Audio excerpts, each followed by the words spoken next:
Bucha के बाद Mariupol में बड़े नरसंहार की आशंका। मारियोपोल की तबाही पर मेयर का बहुत बड़ा दावा। मारियोपोल के मैनहोश में सामूहिक कब्रों की भरमार। कब्रों में 9000 लोगों के शव हो सकते हैं। नए नए गड्ढे खोदकर शवों को डाला गया। मारियोपोल के मैनहोश में सैटेलाइट इमेज ने सामने रखी तस्वीर। 19 मार्च 2022 को कोई कब्र नजर नहीं आई। 23 मार्च को क्या हुआ और 3 अप्रैल को क्या हुआ, यह मैं आपको समझाता हूं। पहले इस तस्वीर को देखिए और आपको यह समझना होगा कि क्या ये यूक्रेन के हाथ में एक और बड़ा हथियार आ गया क्या, पुतिन को वॉर क्रिमिनल साबित करने के लिए और एक बार फिर से गिनाने के लिए क्लॉज दर क्लॉज कि क्या कहा गया था जेनेवा कन्वेंशन में, किस किस का उल्लंघन हुआ, कहां कहां पर कौन कौन से काम ऐसे किए गए जिसकी वजह से पुतिन को वॉर क्रिमिनल ठहराया जा सकता है। यह समझने की कोशिश करेंगे क्या बूचा से भी बड़ा नरसंहार मारियोपोल में हुआ। मैनहोश में जो कि 19 किलोमीटर नॉर्थ वेस्ट की तरफ है मारियोपोल से, क्या यह साबित करने में आखिरकार यूक्रेन कामयाब हो गया और इसको साबित करने में क्या अमेरिका ने उसकी मदद की।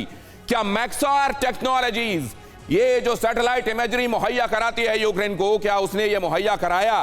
क्या इसमें कहीं कोई फाउल प्ले भी हो सकता है या एक ऐसा सबूत है जिसको नकार नहीं सकता रूस और पुतिन। जरा ये समझने की कोशिश करते हैं मारियोपोल बूचा से बड़ा नरसंहार है क्या। ये इस समय दुनिया के सामने सबसे बड़ा सवाल है क्योंकि ये तस्वीरें आज दुनिया के सामने रखी गई हैं। मैक्सार टेक्नोलॉजीज अमेरिका, उसने ये जो तस्वीर दिखाई 19 मार्च 2022 को, कोई कब्र आपको यहां पर दिखाई नहीं देगी, बहुत ध्यान से देखिएगा। लेकिन जब आप इससे थोड़ा आगे जाते हैं तो 23 मार्च 2022 को यहां पर देखिए, ये जो लकीर नुमा आपको यहां पर दिखाई दे रही है इस तस्वीर में कोई चीज, ये है सैटेलाइट तस्वीर से ली गई कब्रों की तस्वीर। यहां पर आप देखिए ये जो दिखाई दे रहा है ये कब्रें हैं। यहां पर आप देखिए, यहां पर आपको कोई लकीर ऐसी नजर नहीं आ रही है, ये प्लेन है। यहां पर ये लकीरें जो दिखाई दे रही हैं ये ग्रेव्स हैं, ये लकीरें ग्रेव्स हैं। ये पूरा एक ग्रेवयार्ड बना दिया गया है। अब यहां पर आ जाइए आप, यहां पर ये ग्रेवयार्ड बहुत क्लियर है और बहुत सारी हैं। इसको थोड़ा और फोकस कीजिए, जूम कीजिए प्लीज, इसको दिखाइए। ये देखिए ये बहुत साफ हैं और अगर आप इनकी गिनती गिनते हैं जो कि गिनी गई है अमेरिका की तरफ से और बताया गया है कि ये 200 से ज्यादा हैं।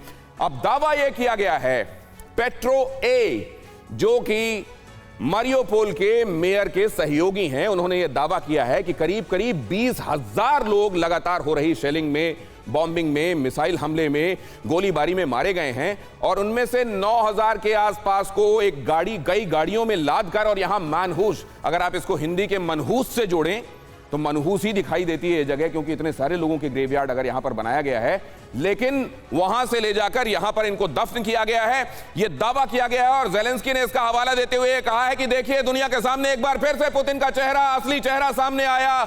वो किस कदर खूंखार हो सकते हैं, अपने सबसे घातक अस्त्रों का, शस्त्रों का इस्तेमाल निहत्थे नागरिकों पर कर रहे हैं। और ये देखिए उन्होंने किस तरीके से वॉर क्राइम किया है। मैनहूस में सामूहिक कब्रें, रूसी सेना ने रोज नई जमीनें खोदी और शवों से भर दिया। 9000 शवों के दबने की आशंका, ये कहा गया।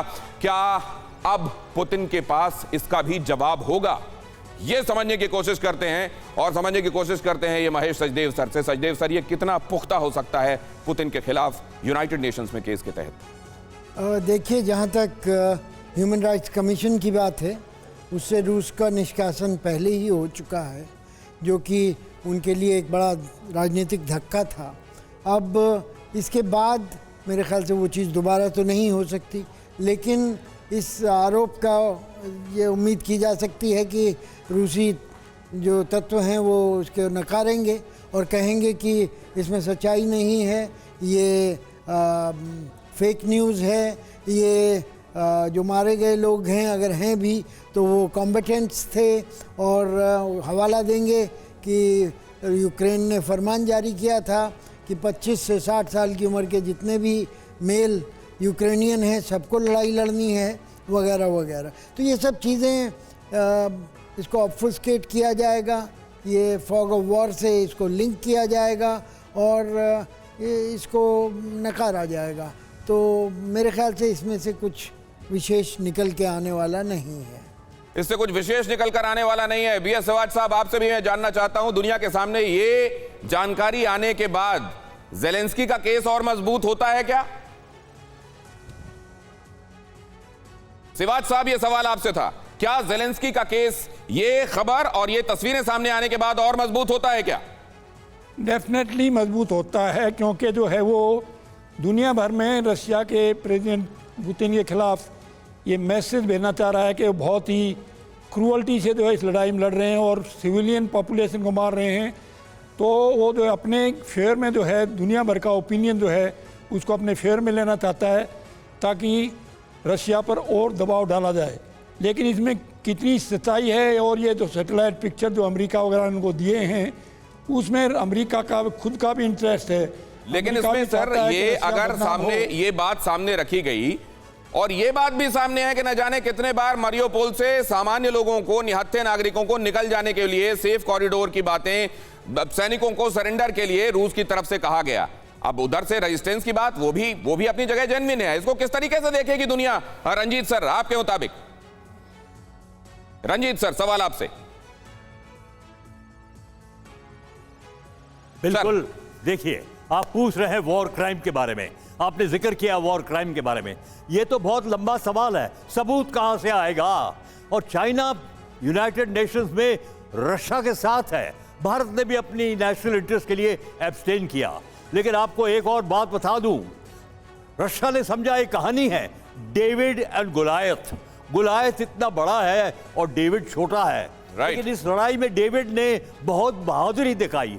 लेकिन रशिया इतना बड़ा है, उसकी ताकत इतनी ज्यादा है, तो उसने जो वॉर क्राइम्स किया है बहुत टाइम लगेगा सबूत निकालने के लिए। अभी भी देखिए पुतिन क्या क्या कर रहा है, लेकिन पूरी दुनिया देख रही है, मीडिया देख रही है क्या हो रहा है, और कुछ नहीं कर सकते।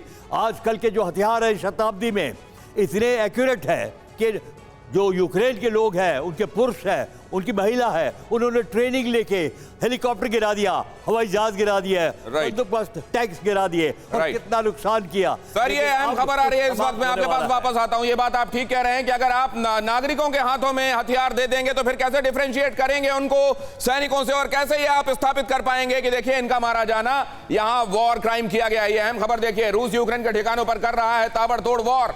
यूक्रेन के ठिकानों पर दागी 4 कैलिबर मिसाइलें, ब्लैक सी में तैनात फ्रिगेट से कैलिबर मिसाइलें दागी गईं। यूक्रेन के इन्फेंट्री बटालियन तबाह करने का दावा। रूस ने मिसाइल दागने का वीडियो जारी किया। ये देखिए, ये तस्वीरें जो रूस की तरफ से जारी की गई हैं।